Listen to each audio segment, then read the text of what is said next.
E aí, pessoal, tudo jóia? Hoje vamos falar sobre análise dimensional. Como resolver algumas questões de física usando apenas a matemática. Eu vou começar dizendo o seguinte: nem sempre dá certo essa matéria. Se você tiver que substituir numa fórmula para depois encontrar algum valor e substituir em outra, fica complicado usar essa matéria. Se no meio da fórmula aparecer algum tipo de soma ou subtração, também complica. Se houver alguma constante, meio, por exemplo, 1/3, 3 vezes alguma coisa na fórmula, esse método também não pega. Então, tome cuidado. Não tente usar logo de cara isso daí no vestibular. Resolva primeiro todas as questões que você conseguir resolver e, em última instância, você tenta usar isso. Eu não vou falar de física, eu vou falar de matemática, vou falar das dimensões. Nós vamos começar falando um pouquinho sobre operações entre frações, multiplicação e divisão. Vejam só, se nós pegarmos x igual a sobre b e y, c sobre d. Fazendo x vezes y, faremos a sobre b vezes c sobre d. Multiplicação de frações, fazemos numerador vezes numerador e denominador vezes denominador. Então, em cima colocaremos a vezes c e embaixo b vezes d. Agora, vamos fazer x dividido por y. X, a sobre b, dividido por y, c sobre d. É uma divisão de frações. Conserva-se a primeira e multiplica-se pelo inverso da segunda. Conserva a primeira, a sobre b, e multiplica pelo inverso da segunda, o inverso de c sobre d, d sobre c. Multiplicando os numeradores, AD, e os denominadores, BC. Ficamos com AD sobre BC. Outra maneira de fazer a divisão é pensar em numerador e denominador. X dividido por Y. X é o numerador e Y o denominador, se considerarmos uma única fração. Podemos colocar, então, na frente, na mesma linha do X, o A, e do Y, o B. A dividido por B. Como o y está sendo colocado embaixo da fração, à direita, c sobre d será colocado embaixo. Ficamos com a sobre b vezes c sobre d, b vezes c sobre d. O d que foi colocado embaixo pode ser colocado para cima da fração. Ficamos assim com AD sobre BC. Isso vai ser muito útil no cálculo dos exercícios. Em física, você deve conhecer pelo menos as dimensões, as unidades. Por exemplo, você calcula a velocidade. Escreve velocidade igual a 30 e deixa sem unidade, a resposta não está completa. Você deve saber que no sistema internacional, unidade de velocidade, metros por segundo. E é só você lembrar que metro é unidade de espaço, segundo, unidade de tempo. Então, metro por segundo é espaço por tempo. Você define a fórmula partindo da unidade. Vejam esses exemplos. Nós sabemos que a unidade da velocidade é metro por segundo. Então, a fórmula seria velocidade igual metro é a unidade de espaço, ΔS, e segundo, unidade de tempo, ΔT. Velocidade é ΔS sobre ΔT. Por exemplo, aceleração. Unidade de aceleração, metros por segundo ao quadrado. Metro é a unidade de espaço, ΔS, e segundo, de tempo, segundo ao quadrado, ΔT ao quadrado. Então, a aceleração é ΔS sobre ΔT ao quadrado. Outra fórmula interessante é da força. Unidade de força é o Newton. Você deve saber que 1 Newton equivale a 1 kg vezes metro por segundo ao quadrado. Quilograma é a unidade de massa e metro por segundo ao quadrado, aceleração. Então, fazemos quilograma vezes metro por segundo ao quadrado, massa vezes aceleração. E a força é dada por massa vezes aceleração. Através das unidades, você pode definir algumas fórmulas. Agora, nos exercícios, você sabendo o que você quer encontrar, fica mais fácil calcular usando apenas análise dimensional. Vejam esse exemplo. Um motor refrigerado a água cuja densidade é 1 grama por centímetro cúbico, e calor específico 1 caloria por grama vezes grau Celsius, circula o líquido à razão de 200 centímetros cúbicos por segundo. Essa é a vazão da água. Esta água sofre uma variação de temperatura de 40 graus Celsius. O fluxo médio de calor do motor para a água é de, notem pelas alternativas, 5.500 calorias por segundo, 6.000 calorias por segundo e assim por diante. O que ele quer saber? Quantas calorias por segundo o motor vai transferir para a água. Primeira coisa que você faz, marca os dados. Nós temos então a densidade, 1 grama por centímetro cúbico. Calor específico, 1 caloria por grama vezes grau Celsius. A vazão da água, 200 centímetros cúbicos por segundo. E Δθ, a variação de temperatura, 40 graus Celsius. O que nós queremos encontrar? Quantas calorias por segundo o motor transfere para a água? Vamos chamar de X calorias por segundo. Então, na resposta, deve aparecer caloria como numerador e segundo como denominador da fração. Nós começamos procurando nos dados aonde aparece caloria.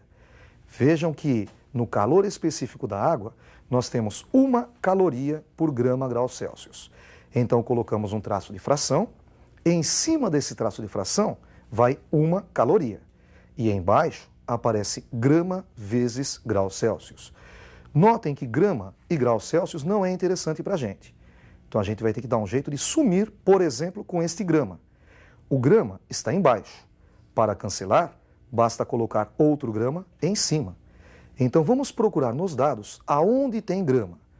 Olha lá na densidade, 1 grama por centímetro cúbico.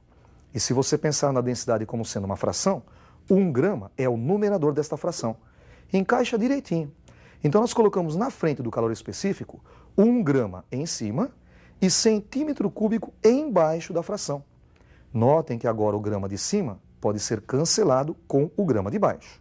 Ficamos com 1 caloria vezes 1 dividido por graus Celsius vezes centímetro cúbico. Devemos agora, por exemplo, sumir com o centímetro cúbico. Para cancelá-lo, como ele está embaixo, devemos colocar outro em cima. Onde aparece centímetro cúbico? Olá, na vazão, 200 centímetros cúbicos por segundo. Como na equação o centímetro cúbico está embaixo e na vazão ele está em cima, nós colocaremos 200 centímetros cúbicos em cima da fração e segundo embaixo. Cortamos agora centímetro cúbico com centímetro cúbico. Repare que o segundo apareceu sozinho. Para acabar, só falta sumir com grau Celsius. Ele está embaixo. Devemos colocar outro grau Celsius em cima. Onde tem grau Celsius? Na variação de temperatura, Δθ, 40 graus Celsius. Colocamos então em cima da fração e cortamos o grau Celsius de cima com o grau Celsius de baixo.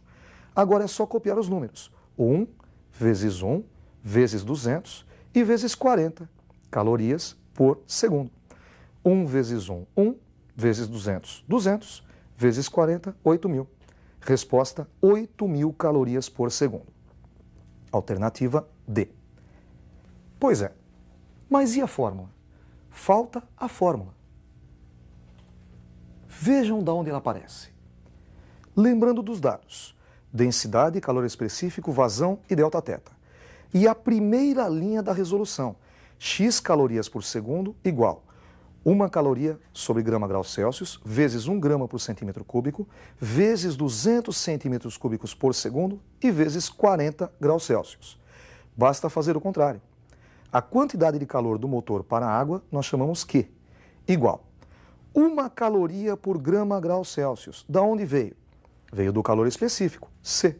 Então substitui 1 caloria por grama grau Celsius pela letra C. Vezes, o segundo elemento é 1 grama por centímetro cúbico. Quem é? É a densidade, D, vezes 200 centímetros cúbicos por segundo, é a vazão, Z, e vezes 40 graus Celsius, que é Δθ, coloca Δθ. E você montou a fórmula, Q é igual a C vezes D vezes Z vezes Δθ. Reparem que eu resolvi a questão sem pensar na física. Então, não é muito legal o que a gente está fazendo. Mas é pelo menos mais um empurrãozinho para você. Veja outro exemplo. Um reator nuclear instalado às margens de um rio, dissipa nas águas deste a potência de 2 vezes 10 a nona joules por segundo. Sabendo-se que a densidade da água é dada por 10 ao cubo quilogramas por metro cúbico e o calor específico 4.180 joules por quilograma vezes graus Celsius, calcule a vazão mínima da água do rio em metros cúbicos por segundo através do reator para que a temperatura da água não suba mais do que 10 graus Celsius. A primeira coisa a fazer é marcar os dados. A potência é 2 vezes 10 a nona joules por segundo, a densidade 10 ao cubo quilogramas por metro cúbico, calor específico 4.180 joules por quilogramas vezes graus Celsius e a variação de temperatura, como ele falou que a temperatura não deve subir mais do que 10 graus Celsius, a gente fixa a temperatura Δθ em 10 graus Celsius. Ele pediu a vazão em metros cúbicos por segundo.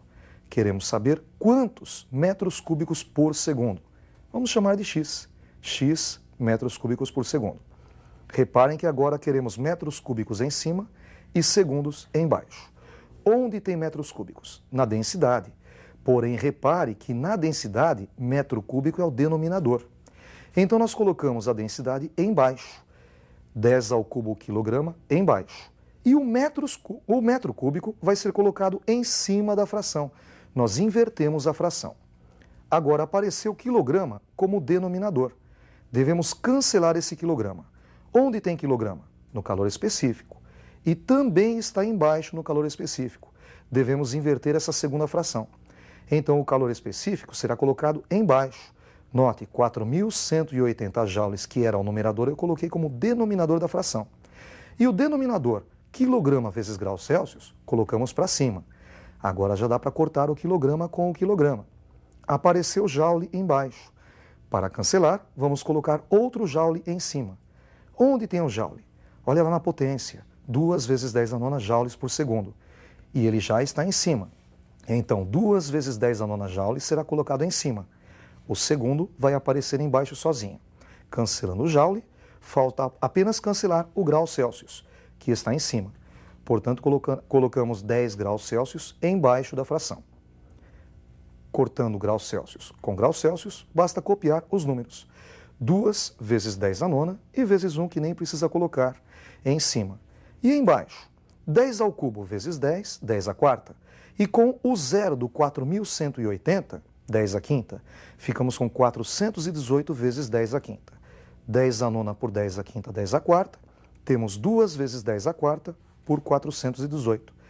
20.000 dividido por 418, 47,84 metros cúbicos por segundo. Vamos montar a fórmula para encerrar a questão. Marcamos os dados, potência, densidade, calor específico e Δθ. E pegamos a primeira fórmula, a primeira linha da resolução. X metros cúbicos por segundo igual. Notem que no traço de fração foi colocado 2 vezes 10 a nona joules em cima. E 2 vezes 10 a nona joules é a potência. Então ela vai ser colocada em cima do traço de fração. E no denominador da fração foi colocado 10 ao cubo quilogramas, que é a densidade, 4.180 joules, que é o calor específico, e 10 graus Celsius, que é o Δθ. Então a densidade, o calor específico e o Δθ serão colocados embaixo da fração. Portanto, a vazão é dada por P dividido por D vezes C vezes Δθ. Esta é a fórmula. Espero que você, vestibulando, use esse método apenas como último recurso na resolução das questões de física e não como primeiro recurso. Um abraço, estudem bastante.